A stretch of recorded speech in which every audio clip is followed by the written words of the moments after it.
How are we doing there, boys and girls? Manthieus here, and welcome back to another video. So we've got a really big topic of discussion today, and you've probably seen from the title and the thumbnail that there have been some significant changes to Blizzard's policy regarding boosting. They have dropped a bombshell on us. It was, to be fair, it was kind of leaked a few days ago, but a lot of people dismissed it because there's loads of leaks kicking about at the moment. Most of them primarily regarding what is the new expansion going to be. But this dropped a couple of days ago and people sort of thought about it, but they dismissed it a little bit. But it turned out, yeah, it's true. Blizzard are putting their foot down. They're taking a stronger policy on people offering boosting services. Not necessarily individuals or guilds offering boosting services, but the organizations that have grown so large in World of Warcraft that you were frequently seeing spamming your trade chat channels in game. They're taking a stronger approach on trying to cut as many of those out of the game as possible.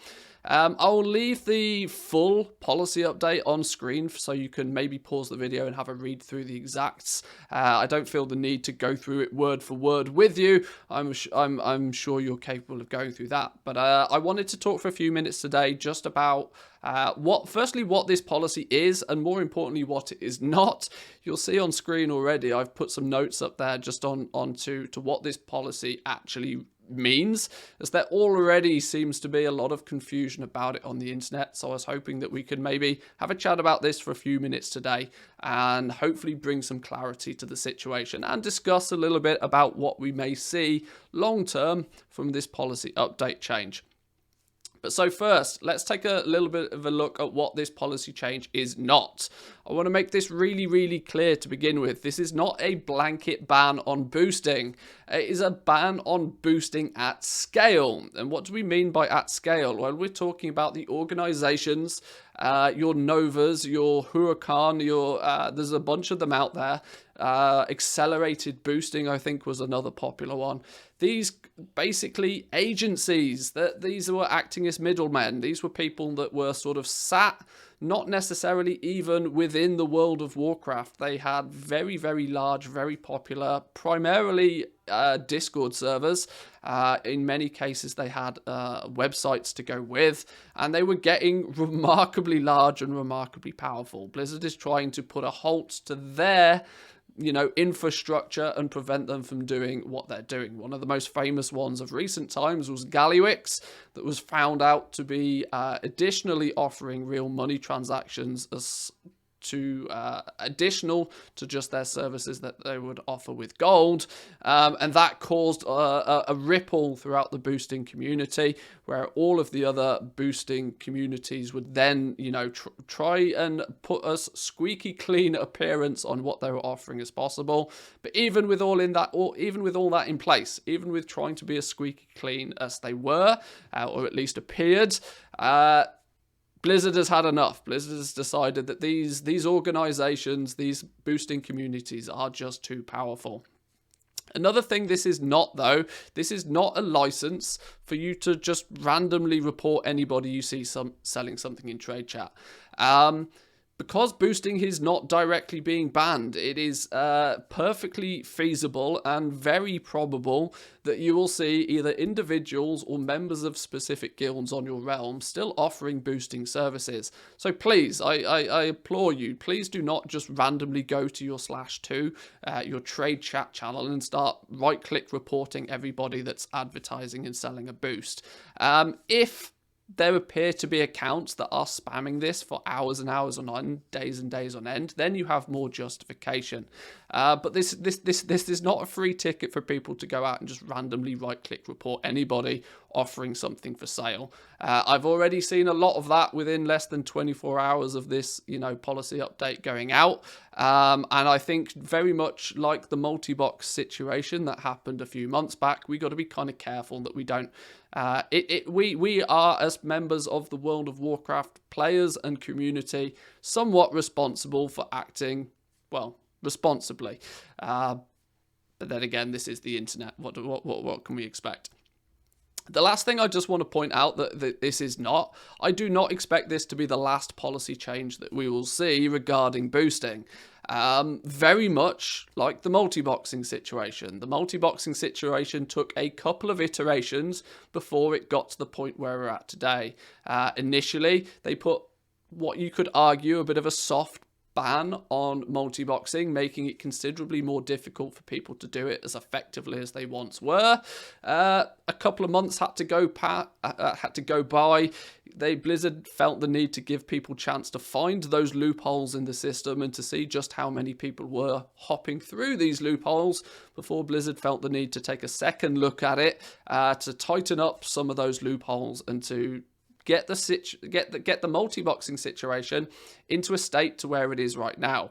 Whereas you do still occasionally from time to time see people out there multi-boxing, but they're far fewer than they once were, meaning that they have far less of an overall effect on the economy and the gameplay. And I think we'll see something very similar with this boosting policy change.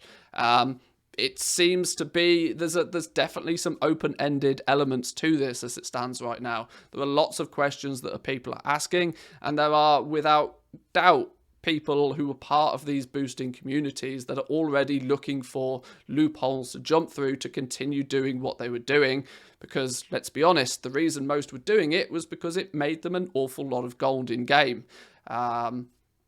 But we'll talk about that a little bit more in detail. So now we've really sort of covered I wanted to cover the what is it not first. Once we've got those out the way, let's take a little bit of a greater dive into what this actually is and what this might represent going forward. So what Blizzard have tried to actually do with this is to remove those high level organized boosting communities. That's where the focus really is. If you are an individual or if you are a guild that offers boosts to other players or friends or other guild members or whatever, that is still perfectly acceptable. Blizzard have no issues with you doing that.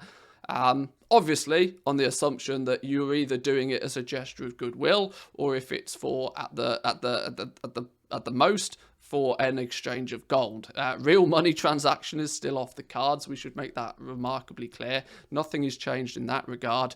But individuals and guilds can still operate in this sort of fashion. The main focus on this, though, was to remove some of those players and, more importantly, the accounts that were basically designed, created for the purpose of spamming their boosting operation in the /2, the trade channel, all day, every day. There recently was some videos posted up online of sort of, comparisons between a high pop server and a low pop server. And the high pop server was just 1,000 miles an hour with, selling boost spam. Blizzard have decided that that's just not a good thing for the game, generally speaking. So that's where they're really trying to focus. And I feel that one of the major things that Blizzard are going for with this is trying to build that community feel that you would expect an MMO to have. It's a massively multiplayer online game. Purely by definition, you would kind of hope and almost expect that there'd be a good, community feel. You want to know the other players on your realm.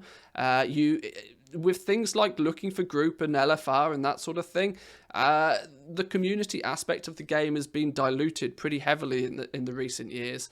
And the boosting, or should I say the ease of buying a boost or being boosted, or even offering boosting services, has really diluted that feeling even more so. No longer do people have the need or the desire to try and get into that guild, to try and find those other like-minded players that are trying to achieve the same things, whether it be, getting into heroic or getting into mythic or slowly working your way up the ladder in the Mythic Plus scene. Whatever that situation is, it was often meant much easier for people to take their credit card out, buy a token, convert it to gold, and then buy a boost. That process was far more simplistic for many, and it meant that they had no real reason to try and engage in the community in any way, shape or form. So I think generally speaking that Blizzard are working towards a new idea, a new goal, a new community feel for the game, and I think it's way overdue, and I'm very happy to see it coming anyway. But what's actually changed then? Is there any significant changes with this from what we've had previously? Well, previously Blizzard had that kind of hands-off approach. They didn't really. They were quite willing to sit back and say, right, well, it's a game. It's a micro economy. As long as you're doing it for gold and not for real money, then you do you. They were kind of very standoffish. They let it all just go about. That is what they've done now. We can see by one of the last sentences in this. However, boosting communities, especially those who operate multi-realms, are no longer permitted. So they're taking quite a hard approach. Now they're stepping in and they're really putting their foot down to say that, right, if you are doing this, if you are part of a boosting community, we recommend you cease business if you wish to continue playing the game using the accounts that you're currently running.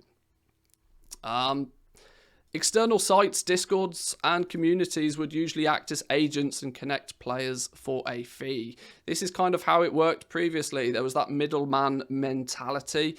Now, there is some pros and cons to getting rid of the middleman. I want to sort of clarify that.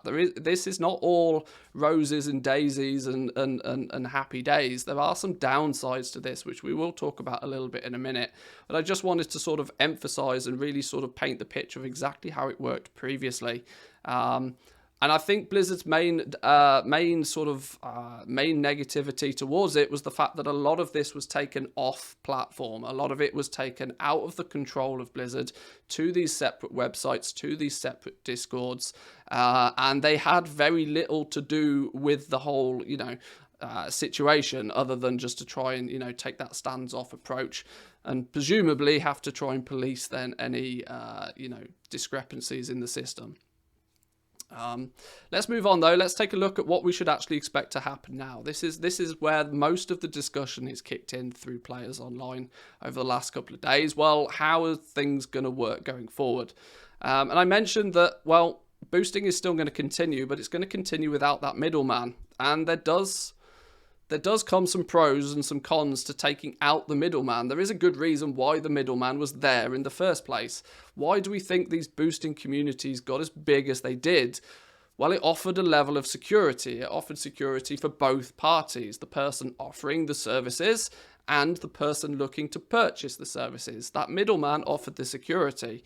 For those of you that may not have ever purchased a boost and are just intrigued in the topic generally, the middleman would sort of act as the broker in a fashion that you would, if you were looking to, say for example, you wanted to get your plus 15 done for the week, you would contact somebody. They would then have a database of people that they knew that could offer that service, and they'd connect the two of you together.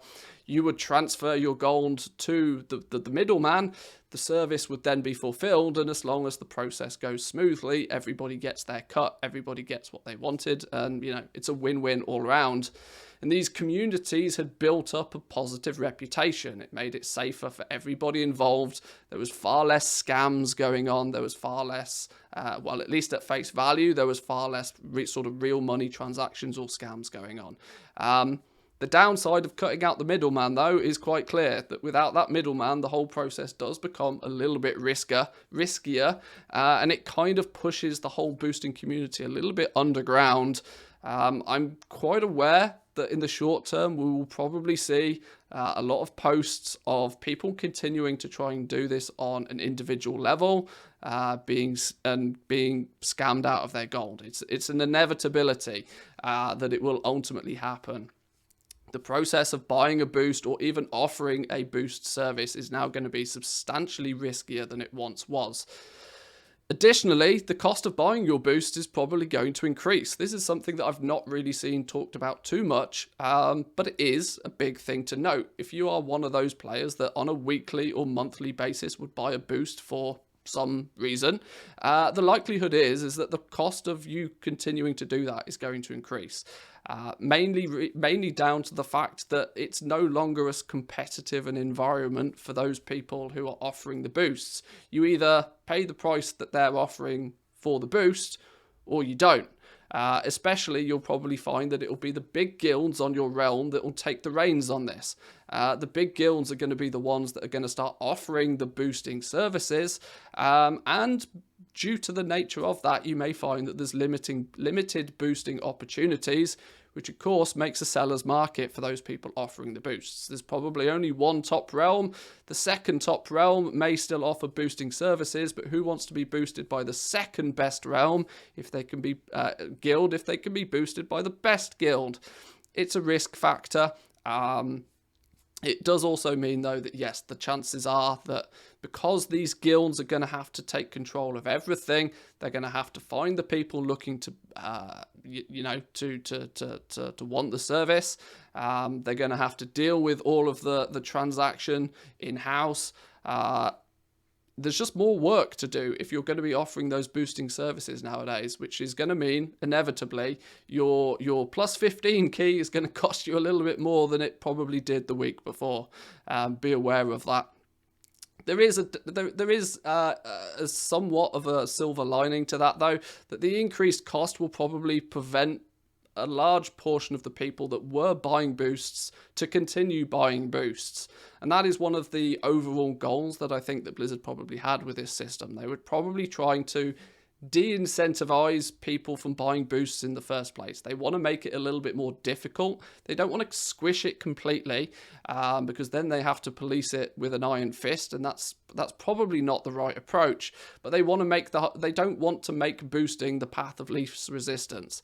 They want to make it so that, sure, if you really want, you can go out of your way and probably spend a lot of gold to go and get a boost, but they want people to try the alternatives first. They want people to try and get in those guilds.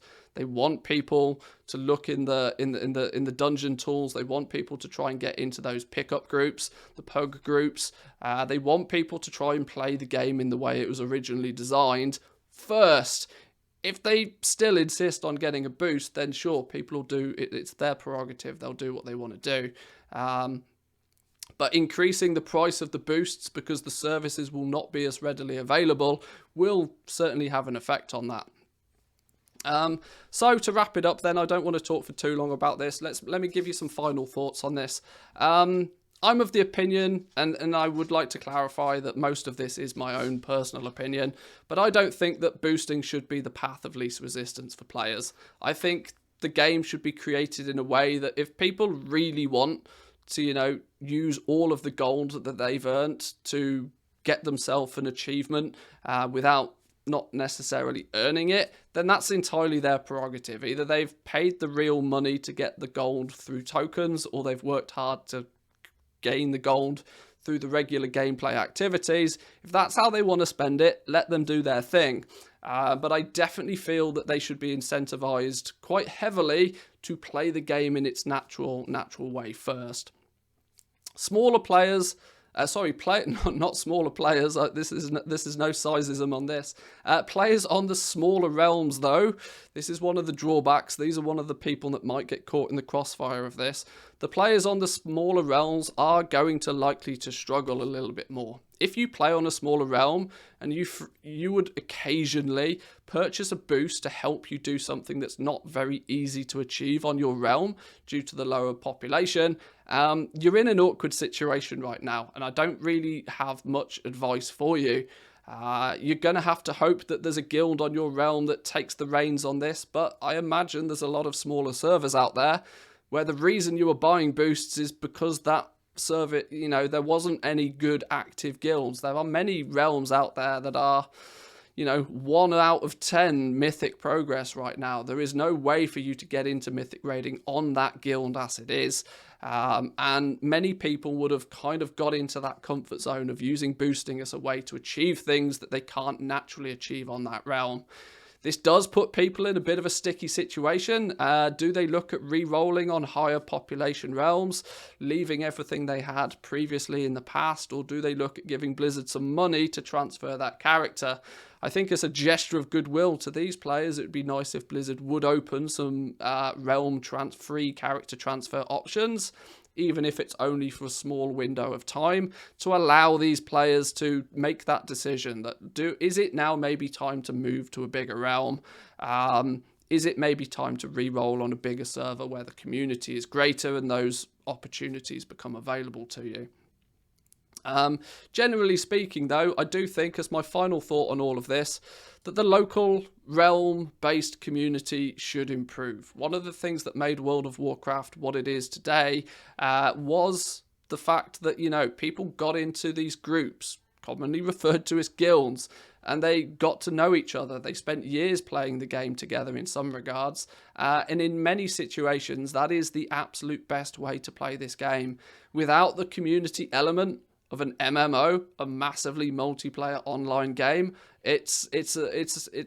how long can the game truly last for? It's doomed at that position, and I think Blizzard have realised this, and it's really, really positive. At least I believe it to be very positive to see Blizzard take this approach to try and squish one of the areas of the game that was taking away from players' desire to actually play the game correctly. But I will leave it there for today, boys and girls. I hope that is firstly, you know, informative to you, and I hope that's helped clarify a few things regarding this. I'm sure there's many of you that are watching this, and if you've made it to this point, firstly, thank you. I'm sure there's many of you that will end up watching this that are new to the channel. I should have probably done this at the beginning of the video, but here we tend to focus quite heavily on the gold making and the economy side of World of Warcraft, and so, you know, this becomes a big topic of discussion for us. If you enjoy that side of the game, consider hitting the subscribe button. We stream 5 days a week over on Twitch. We're always talking about what's going on, so stick around, enjoy if you have fun. Smash that like button before you leave, boys and girls, but I will leave it there for today. I'll catch you all next time. Peace.